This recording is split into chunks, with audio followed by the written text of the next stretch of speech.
औज़ुबिल्लाहिमिनश्शैतानिर्रजीम बिस्मिल्लाहिर्रहमानिर्रहीम।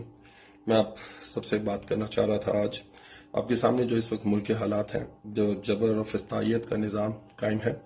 पहले स्क्रिप्ट ये होता था कि तहरीक इंसाफ के लोगों को पकड़ा जाता था, जेल में डाल दिया जाता था और जेल से वो नमदार होते थे प्रेस किसी भी प्रेस क्लब के अंदर 9 मई की मजम्मत करते थे, जिसकी मजम्मत पूरा पाकिस्तान वैसे भी करता है, जिसकी मजम्मत तमाम पॉलिटिकल पार्टी बाशमूल तहरीक इंसाफ ने हमेशा की और करती रहेगी, जिसकी एज अ पाकिस्तानी हम सब ने मजम्मत की। और चेयरमैन इमरान खान, क्योंकि वो 9 मई वाले दिन जेल के अंदर थे, जब उन्हें कोर्ट में पेश किया गया तो उन्होंने भी उसकी मजम्मत की। जब उनका पता चला तो उसके बाद उनके ना करदा गुनाहों की उनको माफ़ी मिल जाती थी और वो या तो अपनी नई पार्टी बना लेते थे या घर जाके बैठ जाते थे। इस वक्त जो अब ट्रेंड चेंज हुआ है, तरीका का स्क्रिप्ट चेंज किया गया है, उसमें अब तहरीक इंसाफ के लोगों को पकड़ के जेल में नहीं डाला जाता, तहरीक इंसाफ के लोगों को अगवा कर लिया जाता है, अबडक्ट कर लिया जाता है। उस्मान डार साहब, फरूख हबीब साहब, सदाकत अब्बासी साहब, शेख रशीद साहब, ये सब वो है जिनको अबडक्ट किया गया। 3 दिन पहले उस्मान डार साहब, जो 4 हफ्ते पहले कराची से अबडक्ट किया गया था, उनकी वालदा, उनके भाइयों के बयान आपके रिकॉर्ड के ऊपर मौजूद हैं। सिंध हाई कोर्ट के अंदर उनकी पटिशन दाखिल है कि उनको अगवा कर लिया गया है, अबडक्ट कर लिया गया है, उनको बरामद कराया जाए। तो वो एक लाहौर में एक एंकर के घर नमूदार होते हैं, उनके एक इंटरव्यू देते हैं। आपको पता है कि सब पाकिस्तानी चीज समझ चुका हुआ है कि वो किस जबर और फसादियत के नीचे वो टीवी प्रोग्राम रिकॉर्ड कराया गया होगा। आज जो मैं मेन बात आपसे करना चाहता हूँ, एज अ मुसलमान मैं ये हल्फ उठाता हूँ, अब ये बात हल्फ पे करता हूँ कि मुझे तहरीक इंसाफ से मुंसलिक हुए लगभग 21 साल हो गए। मैं 2003 में तहरीक इंसाफ में शामिल। इसके अंदर लामहला मीटिंग्स हुई होंगी चेयरमैन साहब के साथ, कभी जनरल सेक्रेटरीज के साथ, कभी रीजनल जनरल सेक्रेटरीज के साथ, और इस तरह की जिस तरह पॉलिटिकल स्ट्रक्चर होता है पॉलिटिकल पार्टीज का।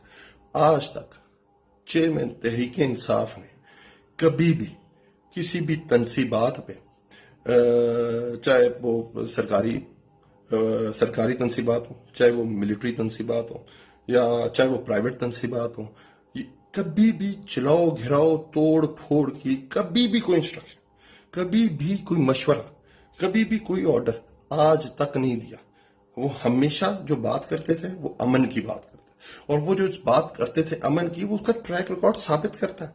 97 से लेके आज तक आप देखें, हमने चीफ जस्टिस मूवमेंट में शरीक हुए, लॉन्ग मार्च हुई, एक गमला नहीं टूटा। हमने ड्रोन्स के खिलाफ अमन मार्च किया, एक गमला नहीं टूटा। वजीरिस्तान था, एक गमला नहीं टूटा। हमने उसके बाद दोबारा पनामा के ऊपर लॉन्ग मार्च किया, एक गमला नहीं टूटा। अभी रिसेंटली हमने जो लॉन्ग मार्च किया था, और आपके सामने वहां बड़ा एक टेंस सिचुएशन आ गई थी, तो खान साहब ने वहां से इस्लामाबाद से वापस चले गए थे। जब वो इस्लामाबाद पहुंचे तो वहां से वापस चले गए थे। उन्होंने कहा था कि हमने कोई टकराव की सियासत नहीं करनी, हमने तशद्दुद की सियासत नहीं करनी, हम तहरीक इंसाफ और रियासती इदारों को आमने सामने खड़ा नहीं कर सकते। और हमेशा अमन की बात करने वाली बात की इमरान खान साहब ने। तो आज के बाद, क्योंकि आपके सामने जो नया तरीकाकार आया है, उसमें वो अबडक्ट कर लिया जाता है, तो अगर मुझे अबडक्ट कर लिया जाता है और उसके बाद कोई मैसेज आता है मेरी तरफ से, कोई प्रेस कॉन्फ्रेंस होती है मेरी, या मेरा टीवी प्रोग्राम कराया जाता है, कोई वीडियो मैसेज आता है, तो आप समझ जाइएगा कि वो एक जबर के नीचे है, एक फिस्तायत के नीचे है। मैं कल भी तहरीक इंसाफ में था, मैं आज भी तहरीक इंसाफ में हूं, मैं कल भी तहरीक इंसाफ में हूं।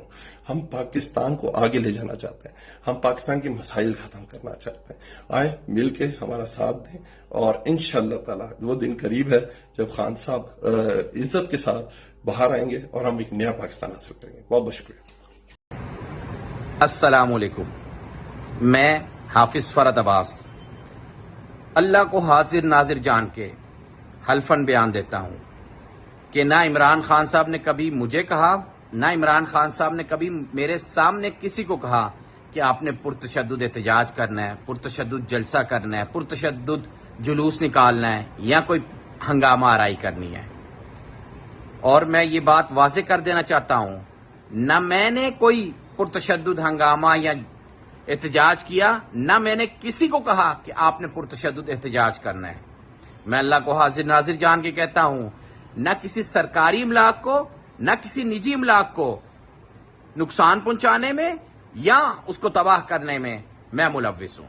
میں ایک اور بات ریکارڈ کا حصہ رکھنا چاہتا ہوں کہ عمران خان صاحب نے ہمیشہ آئین اور قانون کی بالادستی کی بات کی ہے. میں یہ بات واضح کر دوں، یہ ملک بھی ہمارا ہے، یہ فوج بھی ہماری ہے. ہماری فوج ہمارا فخر ہے. ہم محب وطن پاکستانی ہیں اور مجھے ایک محب وطن پاکستانی ہونے اور پاکستان تحریک انصاف کا رکن ہونے پہ فخر ہے. پاکستان زندہ باد.